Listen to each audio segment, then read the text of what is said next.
Matemática parece um absurdo? Calma que a gente vai te dar o molho certo. Com o cursinho solidário Conexão UTF-PR, você vai dominar todos os assuntos. Seu sucesso no Enem e vestibulares começa aqui. Inscreva-se. Boa tarde a todos.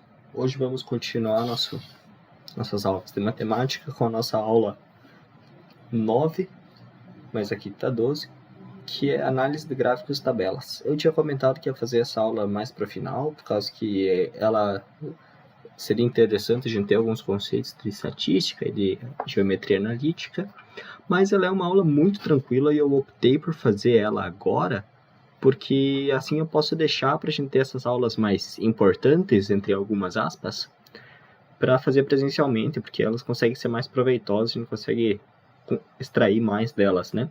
Por exemplo, a aula de estatística, a aula de geometria espacial, geometria analítica, são aulas que eu pretendo fazer de forma presencial. Me arrependi até um pouquinho de ter feito a geometria plana online, mas a gente fala um pouquinho dela quando voltarmos às aulas também lá em agosto. Então, começando, né, sobre análise de gráficos e tabelas, elas são uma forma muito importante da gente organizar nossos dados, organizar nossas medidas, nossos resultados de alguma coisa, e de forma visual, que a gente consiga trabalhar com vários números de uma vez só, né? Tem algumas ferramentas que a gente consegue utilizar para usar isso, por exemplo, o Excel é uma, as planilhas, tem gente que trabalha com Python e base de dados também, justamente por causa que os gráficos e tabelas, elas são meio uma das principais ferramentas lá da ciência de dados, porque elas podem ser aplicadas em todas as áreas do conhecimento, né? Elas vão muito além da matemática. Um grande exemplo é o IBGE, que é o Instituto Brasileiro de Geografia e Estatística. Ele trabalha quase o tempo inteiro com gráficos, tabelas, os gráficos do censo que a gente encontra, né? Que eles vêm bater nas portinhas das casas para pedir. E justamente por isso é muito importante a gente saber interpretar um gráfico, até para a gente não ser afetado tanto por desinformação.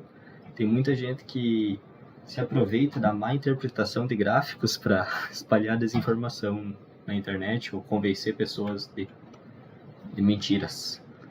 A estatística ela é utilizada faz muito tempo como uma ferramenta de manipulação também.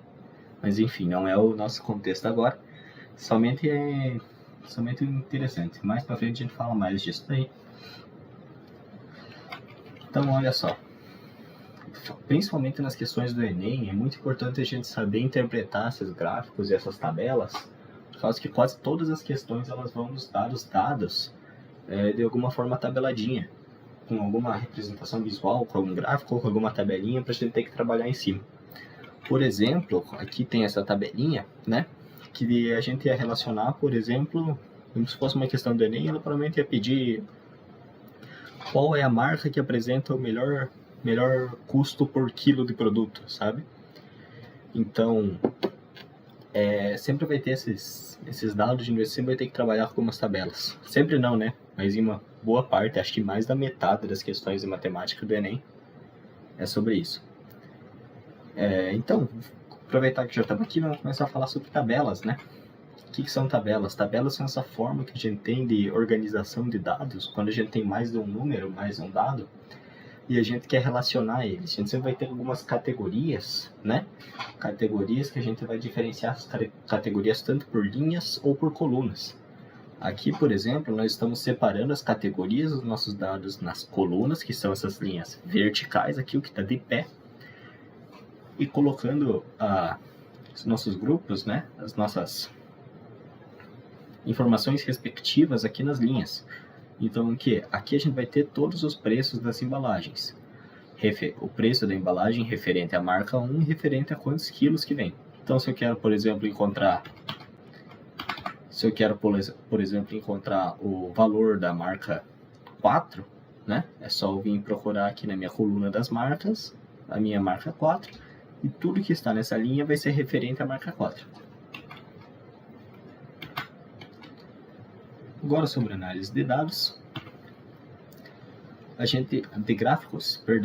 gráficos eles são essas representações visuais que eles facilitam toda essa nossa forma de análise de dados de uma forma mais visual, sem que a gente fique enxergando muito número. Lembra que quando a gente estudou frações, a gente fazia aquelas representações visuais, aqueles conceitos vão ser importantes. Os gráficos são montados a partir de tabelas também, principalmente naqueles softwares tipo Excel, Google Sheets. E eles são mais práticos e mais aplicados em relação às tabelas quando manipulamos valores grandes e dados não discretos. O que significam dados não discretos? Lá na estatística a gente vai ver, mas dados não discretos são dados contínuos, ou seja, eles variam, eles não variam em um intervalo, né?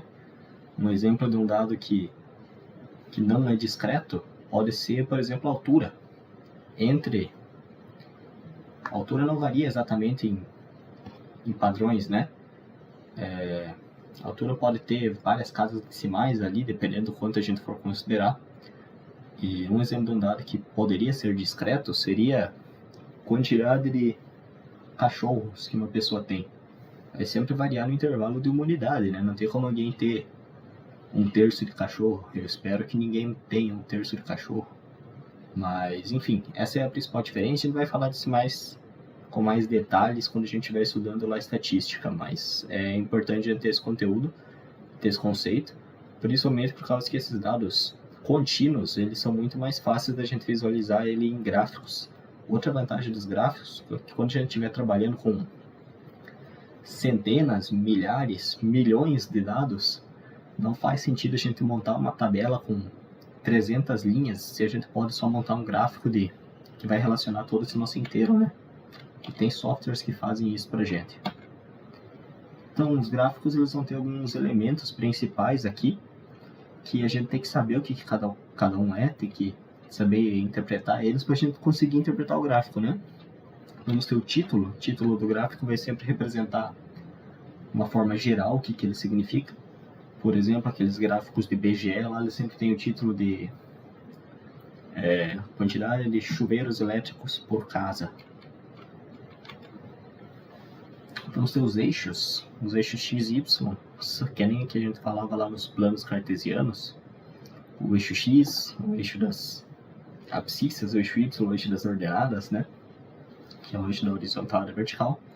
No qual o eixo X normalmente vai representar a variável independente, enquanto o eixo Y representa a variável dependente. Isso aqui só faz sentido a gente pensar quando a gente está falando daqueles gráficos que vão estar dispostos num plano parecido com aquele plano cartesiano. Então, aqueles gráficos, por exemplo, em linhas, né? A gente vai ter alguns exercícios depois. Aqueles gráficos em linhas, que representam, por exemplo, uma função, relacionando duas variáveis, são interessantes de a gente trabalhar com esse conceito. Mas alguns gráficos isso não vai fazer sentido. Por exemplo, um gráfico de pizza, não faz sentido a gente pensar em eixo X e Y. O que significa variáveis independentes e variáveis dependentes? A gente falou sobre isso lá em função, né? Mas procurando alguma aplicação, agora que a gente está falando de análise de dados, uma variável independente, que é algo que não vai depender da outra. Então, se eu tiver uma função linear que relaciona, por exemplo, custo de bananas. Custo de bananas vai ser, digamos, R$5 por quilo, né? Lá, se fosse fazer uma função, ia ser f de x igual a 5x, né? O x ia ser o quilo e o y ia ser o custo, né? Ia ser o custo. Então, o custo ia depender da quantidade de quilos que a gente tem, mas a quantidade de quilos que a gente tem não ia depender de nada. O y ia variar em função do x, mas o x ia ser independente. Então, vamos ter os rótulos nos eixos, né? Quando a gente vê um gráfico, não vai estar escrito lá x e y, vai estar escrito as unidades, as categorias, o que representa. Por exemplo, esse nosso gráfico ia estar ali quilos de bananas por custo. E a legenda, ela vai identificar as diferentes séries, quando a gente tem gráficos que não são esses gráficos de reta, né? Não vai ser uma função, a gente vai identificar essas diferentes séries de dados. Por exemplo, se a gente tivesse aqui os gráficos de colunas, a gente vai ver agora os principais tipos de gráficos. Amigos, tive que fazer um corte aqui, eu optei por cortar porque assim eu posso desenhando, né? Por algum motivo O jeito que eu gravo vídeos no meu computador, ele não me permite sair de tela cheia sem interromper minha gravação. Então vamos ter o gráfico de pontos, que é o também conhecido como scatter plot. Vai ser essa representação visual aqui que vai relacionar as variáveis que a gente tem, parecido lá com o nosso plano cartesiano. Mas o legal dela, né, porque não vai ter necessariamente uma correlação entre esses dados aqui. Por exemplo, aqui não vai ter nenhuma correlação entre esses dados aqui, ó. Então, por exemplo, a quantidade de gols em artilheiros de Copas do Mundo, a gente vai avaliar, por exemplo, aqui em 1940, digamos seja esse dado aqui, vamos ter algum valor próximo de 7, né? Próximo de 7, que seria a quantidade de gols que esse artilheiro nesse ano tinha feito. Aqui, ó, percebam que gols ele é uma variável discreta, né? Não tem como alguém fazer meio gol. Um bom exemplo para a gente entender aí. Perceba que a função é interessante esse gráfico de pontos porque não temos nenhuma correlação aqui, ó. Não é uma reta, por exemplo. Que nem aquele custo das bananas, seria uma reta, né? Seria uma reta, então esse gráfico ele tem essas utilidades. Cada gráfico vai ter um cenário ideal para você utilizar ele, tá? Aqui, ó, gráfico de linhas são pontos cujos são... É o tipo de gráfico cujos esses nossos pontos, nossos resultados vão estar relacionados em uma linha. Então aqui vamos ter uma correlação, a gente vai conseguir encontrar algumas tendências, por exemplo, a gente vai poder prever coisas no futuro, né? Esperança de vida ao nascer, digamos que seja, eu acredito que isso que seja percentual, né? Percentual ou expectativa de vida, mas acho que é percentual, esperança de vida. E a gente consegue entender aqui que quanto mais tempo passa, maior a nossa esperança de vida ao nascer. Então a gente consegue fazer algumas previsões interessantes ali. Agora o gráfico de colunas é parecido com aquele gráfico de linhas, mas ele vai facilitar quando a gente tem variáveis mais discretas. Por exemplo, ele é legal para trabalhar com ano, né? A gente vai ver bastante IBGE trabalhando. A variação, a opção entre esses gráficos, na grande maioria das vezes, é por preferência, por qual fica mais conveniente a gente interpretar esses dados ali. Então, gráfico de colunas são esse tipo de gráficos onde as informações são visualizadas por coluna para cada categoria. Então, por exemplo, aqui a nossa categoria seria o tempo, né? Cada tempo seria uma categoria, mas aqui poderíamos ter categorias que não são numéricas. Poderíamos ter variáveis, por exemplo, diferentes marcas de carro e o número de vendas. A gente poder ter aqui Toyota, Fiat, enfim. É interessante esses nossos tipos de gráficos que permitam a gente sair não ficar preso a números, né? E agora o gráfico de pizza, que é bem interessante, ou gráfico de setores, mas o nome gráfico de pizza é mais legal. A gente vai dividir, vamos ter as seções circulares, né, seções de circunferência, que vai representar o inteiro. A circunferência vai representar o inteiro e a gente vai retirar setores, seções da circunferência referente ao percentual do que a gente está falando. Então, por exemplo, se a gente quisesse traçar um gráfico de quantidade total de alunos estudantes do cursinho solidário, conexão UTF-PR, a gente poderia encontrar que aproximadamente 80% estão no ensino médio. Então, toda essa seção aqui estaria no ensino médio e, digamos, 10% não concluíram o ensino médio e 10% já concluíram o ensino médio também. Então, são gráficos interessantes para quando a gente está trabalhando com população. Eles são bastante utilizados lá na engenharia ambiental também para distribuição de área, né? Por exemplo, tantos por cento dessa área está desmatada. É interessante porque ele é bem visual, facilita bastante de visualizar. Agora, gráficos em redes, que são esses aqui, eles são bem interessantes para a gente visualizar também variáveis que não se relacionam, né? Quando a gente tem muitas variáveis, eu lembro que quando eu era mais novo, eu jogava FIFA lá no PlayStation e tinha esses gráficos para os jogadores, para falar qual que chutava melhor, qual que defendia melhor. Então, esses valores aqui, eles vão estar sempre dispersos ao redor de um polígono. E ele vai ter esses formatos meio abstrato até, que remete bastante a uma teia, por isso esse nome. E a distância aqui do eixo zero vai representar o que a gente quiser procurar para diferentes variáveis. Então, às vezes, ele representa a mesma coisa que a gente está procurando para mesma coisa que a gente está procurando com aqueles gráficos de colunas, mas muitas vezes questões do Enem não vamos dar esse tipo de gráfico, é importante a gente saber ler. A gente tem que olhar a distância da origem até o que a gente está procurando. Então, por exemplo, vendas de pastel, que é essa linha mais grossa aqui, a gente vê que na segunda-feira temos 2 vendas de pastel. No domingo temos 10 vendas de pastel. No sábado também. Na sexta temos 8 vendas de pastel. E assim por seguinte. Então ele vai facilitar quando a gente tem várias formas de entender, né?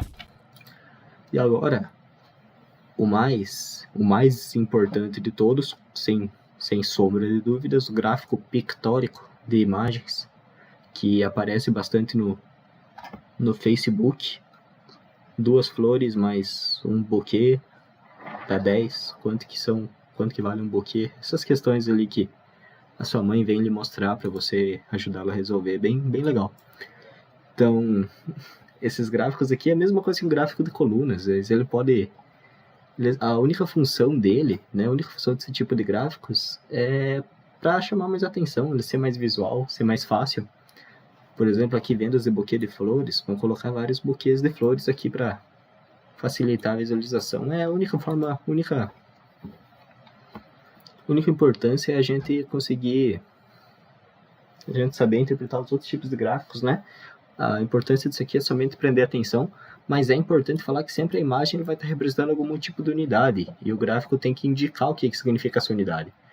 Então, aqui, por exemplo, cada imagenzinha representa 1000, né? 1000 unidades. Então aqui a gente sabe que em janeiro foram vendidas 2.000 unidades, em abril somente uma. Se não tivesse isso aqui escrito, uma imagem poderia representar, não sabemos quanto, a gente ia saber a razão entre as vendas, mas a gente não ia saber o valor dessas vendas, né? O gráfico de área, né, ele vai ser formado por esse conjunto de linhas e pontos, e a área vai ser preenchida querendo representar o que a gente está querendo dizer. Então, por exemplo, eu trouxe aqui esse exemplo da diagrama de fases da água, né? Peguei agora aqui para a gente dar uma olhadinha. E a gente vai estar relacionando 2 variáveis com um resultado que a gente vai estar, né?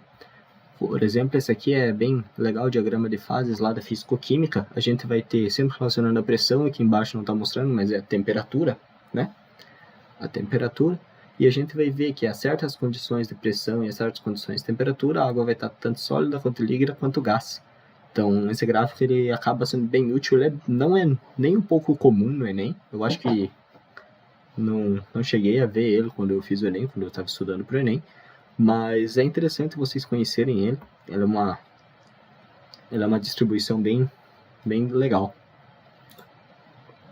Vamos ter também um histograma. O histograma ele vai ser parecido com aquele gráfico de colunas. E ele vai apresentar também um intervalo de dados aqui no eixo X. E o intervalo de dados no eixo Y, que vai representar o que a gente está querendo olhar. Então, a frequência que esses dados se repetem aqui é bem parecida com o gráfico de colunas, né? Vai ser parecido com o gráfico de colunas.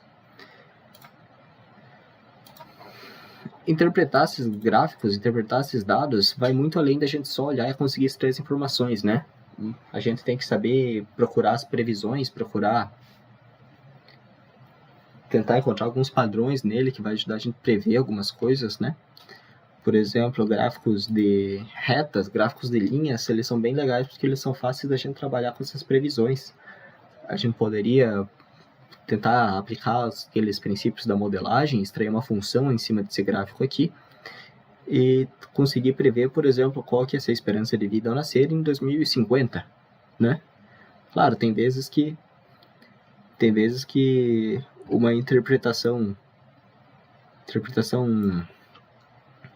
uma análise do contexto, por exemplo, socioeconômico, do próprio contexto lógico aqui da esperança de vida ao nascer, faz muito mais sentido do que uma modelagem matemática. Mas, analisando esses dados, a gente vai ter uma noção muito melhor.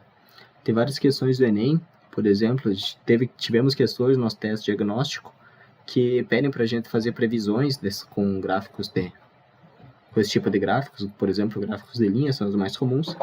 Fazemos previsões de quanto vai ser a variável dependente em algum valor que não está mostrando aqui lá na nossa variável independente, né? Agora, para finalizar, vamos fazer alguns exercícios, começando por esse aqui da cifra de César.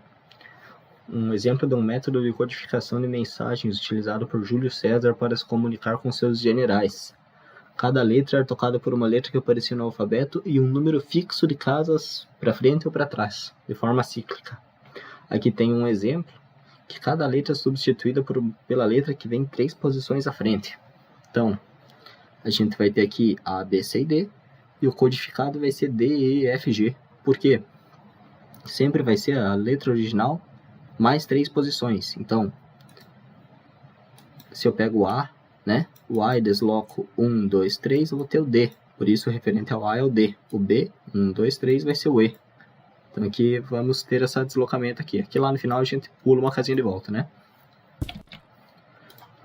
Uma análise do texto de romance O Guarani, de José de Alencar, que é composto por 491.631 letras, gerou o seguinte gráfico de frequências. Então, a frequência é a quantidade de vezes que cada letra aparece, né? Cada letra aparece aqui nesse nosso livro. Para quebrar um código como esse, a análise de frequências das letras de um texto é uma ferramenta importante. Após codificar esse texto com a regra do exemplo fornecido, faz-se nova análise de frequência do texto codificado. As 4 letras mais frequentes em ordem decrescente de frequência do texto codificado, então está pedindo para a gente codificar esse nosso alfabeto aqui com essa nossa regra de codificação aqui do exemplo, e refazer esse gráfico de frequências, né? Então, mas aqui é bem fácil, a gente nem precisa refazer gráfico nenhum. A gente pode só olhar, ó, a gente vai deslocar 3 casas para frente. Vamos ter as 4, né? É o A, o E, o O e o S. São os 4 maiores, né? As 4 letras com maior frequência. Só está pedindo a forma codificada do A, E, O e S. A gente pode tanto vir aqui procurar o A, E, O e S, ou mesmo codificar. Vamos procurar aqui, ó. O A, o E, o O e o S nos dão D, H, R, V. D, H, R, V, né? Letra C.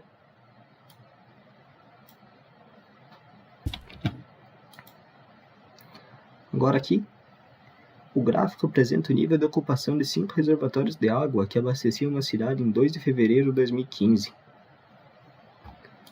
Nessa data, o reservatório com maior volume de água é. Então aqui é bem tranquilo também, a gente só tem que olhar isso daqui. Não deixa de ser um pouco de pegadinha essa questão, ó. A gente pode olhar aqui, bater o olho e falar, esse aqui está em 60%, é o 5 com certeza, mas não, ó. Aqui é percentual de ocupação da capacidade. Então, não é bem assim que funciona. Por exemplo, esse tanque V aqui, ele tem 40 litros, e ele está ocupado com 60% da sua capacidade total. Se não quisesse encontrar o volume dele, o volume real dele, né? Volume ocupado, a gente ia fazer 40 litros vezes 60%, né? 0,6, que ia dar pra gente 24 litros. Tá pedindo pra gente qual que é o maior. Ó, vamos fazer todos aqui, ó. 80. Esse 4 aqui, comecei de cabeça para baixo, não tem problema. Esse quarto tanque aqui está em 40%. Então vamos ter 80 vezes 0,4, que me dá 32 litros. Vamos escrevendo. 24 litros. 32 litros. Esse terceiro aqui, com 20, nem preciso fazer, porque se é 20 litros, ele já vai ser menor do que 24, 32, então vamos ganhar um tempo aqui. Questões do Enem, a gente vai ganhar muito tempo fazendo isso, tá? Agora, letra 2, número 2, perdão. A gente vai ter 100 litros de capacidade e ocupação 30%, vamos ter 100 vezes 0,3, que vai me dar 30 litros. E agora esse último aqui é 105 vezes 0,2, que vai nos dar 20 mais 5 vezes 0,2, vai me dar 1, vai me dar 21 litros, né? 21 litros. Também não é o que a gente quer. O maior desses aqui foi o quarto, né? De 80 litros, 32. Então ele é o que tem a maior volume de água, né? Letra D.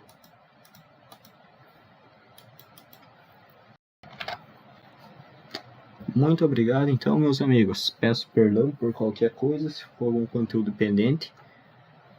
Por favor, resolvam a atividade. Eu criei um formulário dessa vez para vocês resolverem, que eu consigo acompanhar a resolução de vocês. Respondam, vai validar a presença de vocês lá. E essa aula era bem mais curta mesmo, mas eu acredito que a gente conseguiu falar tudo que era necessário. Se ficou algum conteúdo pendente, meus contatos estão à disposição. E eu pedi para vocês deixarem um feedbackzinho lá no formulário também. Muito obrigado, tenham uma boa semana. Nos vemos de novo terça-feira que vem.